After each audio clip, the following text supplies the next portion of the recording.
Je vais donc souhaiter la bienvenue à M. Palachek.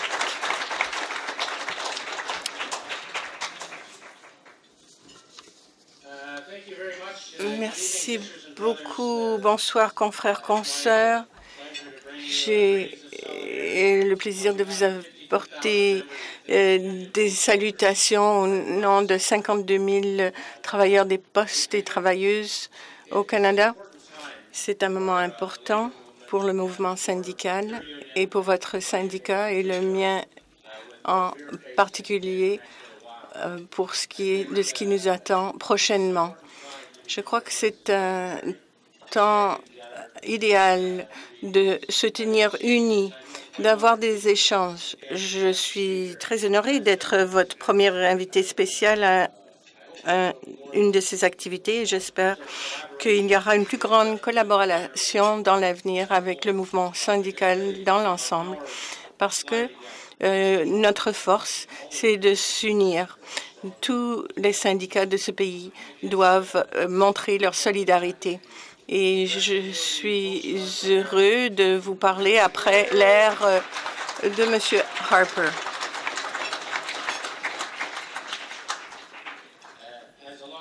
Comme beaucoup d'entre vous le savez, mon syndicat et les travailleurs des postes en particulier ont été un des premiers syndicats à être attaqués par le gouvernement Harper.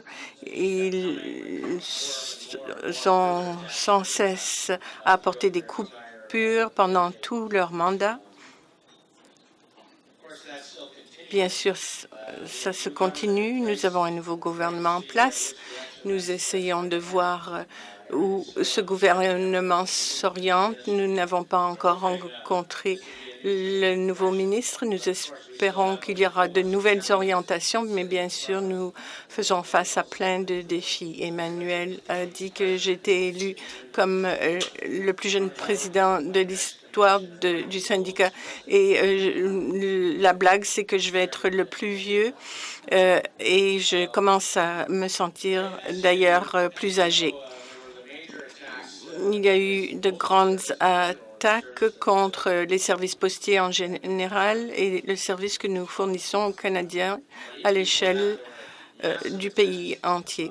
Il y a eu de grandes attaques contre nos membres, en commençant par la table de négociation où ils ont demandé d'énormes concessions et le gouvernement précédent nous a mis en lockout et ensuite a porté une loi pour qu'on retourne au travail avec des mesures draconiennes qui ont imposé de grandes coupures. Et ils ont utilisé cela pour extirper de grandes concessions de mon syndicat au cours de la dernière ronde de négociation. Nous avons perdu nos congés de maladie payés et cela en faveur du régime d'indemnité à courte durée. Je peux dire très honnêtement, après avoir connu ce régime depuis plusieurs années, c'est un désastre sans équivoque pour nos membres. De perdre les journées de maladie et qu'ils soient remplacés par un régime d'invalidité à court terme a été horrible. Ce que nous avons trouvé, c'est que premièrement, les gens ont 7 jours par an maintenant plutôt que 15 et ils ne peuvent pas les mettre en réserve. Avant, les gens pouvaient mettre leur congé en réserve. Ils avaient une maladie grave, ils pouvaient utiliser ces journées. Maintenant, les gens doivent prendre ces 7 jours et demander à faire partie du régime d'invalidité de courte durée. Nos membres ont des difficultés même à obtenir ce que l'on leur a promis et qui était déjà inférieur. Parce que tout ceci provient d'une tierce partie, d'une compagnie d'assurance. Une compagnie d'assurance qui s'occupe de votre régime d'invalidité, ils ne sont pas là pour vous verser des prestations. Ils sont là pour trouver des raisons de ne pas vous les verser, ces prestations. Et c'est comme ça qu'ils font des profits. Et nous avons connu ce système depuis plusieurs années. Nous allons retourner à la table de négociation avec nos 2 conventions collectives. Il y en a une qui, la rurale, se termine à la fin de cette année et l'autre, l'urbaine, en janvier. Nous voulons nos congés, nous voulons retrouver nos congés. Nous allons voir à ce que le régime d'invalidité à courte durée soit coupé. Je sais que vous êtes face à ces mêmes menaces. J'espère que cela changera avec le nouveau gouvernement. J'ai mes doutes, mais soyons optimistes. L'Alliance de la fonction publique fait face à des situations semblables. Et nous savons que dans le secteur public, ils visent les journées de maladie. Je puis vous dire, d'après mon expérience, on ne peut pas céder. Ça a été absolument horrifique pour nos membres. Et je pourrais vous donner des exemples, exemple après exemple d'horreur, et ça ne vous donnerait pas un portrait juste de la situation. J'ai parlé à des membres qui font face à un cancer terminal. Ils vont perdre leur maison parce que leur régime d'invalidité leur a été nié. Ils se luttent contre le cancer et contre la société d'assurance aussi. Et je peux vous répéter maintes histoires semblables. Nous savons que le restant du secteur public lutte pour leur congé de maladie et de notre perspective, ce n'est pas seulement une lutte que nous allons soutenir, mais cela fait partie de notre lutte. Nous allons être là pour défendre vos congés de maladie, peu importe ce qui se passe, et les travailleurs des postes vont être coude à coude avec vous. Parce que nous savons que si vous perdez vos congés de maladie, ce sera 10 fois plus tard pour nous de recouvrir les nôtres. Nous savons que cela fait partie de la même lutte. Nous devons davantage collaborer sur des questions comme celle-ci. Les questions sont semblables. La taxe sur les services publics, la taxe sur les prestations, sur les salaires pour les travailleurs du secteur public et la taxe sur la sécurité d'emploi. Nous faisons face aux mêmes défis.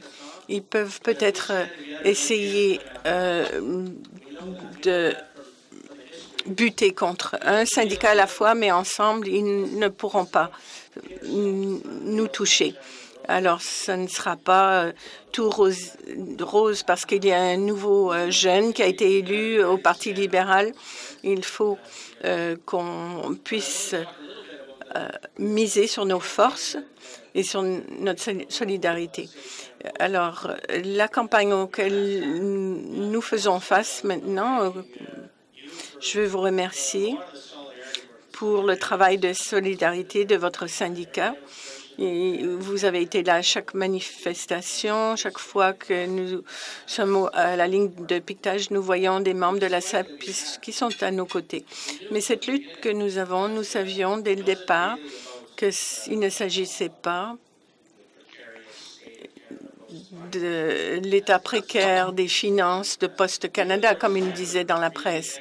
Nous savions qu'il n'avait pas de justification économique pour les coupures du gouvernement Harper à Poste Canada. Nous le savions parce que Poste Canada est rentable. Poste Canada n'a pas pris une scène de l'argent des contribuables pendant des décennies. C'est une source de revenus pour le gouvernement fédéral et a remis plus de 2 milliards de dollars à la bourse publique et on ne saurait pas si on écoutait les perspectives des dirigeants de Poste Canada. Ils disaient qu'il fallait couper les services et se débarrasser de 8000 postes, couper les services sur lesquels les gens se fiaient. Nous savions dès le départ que c'était un plan pour privatiser Poste Canada. Ce n'était pas un plan pour redresser les finances, comme ils le disaient. Nous le savions très clairement de la façon dont il se comportait et de documents que nous avons obtenus grâce à l'accès à l'information. Par exemple, nous savions que les services bancaires postaux, c'est une chose qui existe partout au monde. Il y a des nouveaux services, les banques et les services financiers en dehors de l'Amérique du Nord. C'est la norme que le bureau de poste sert comme une banque publique aussi.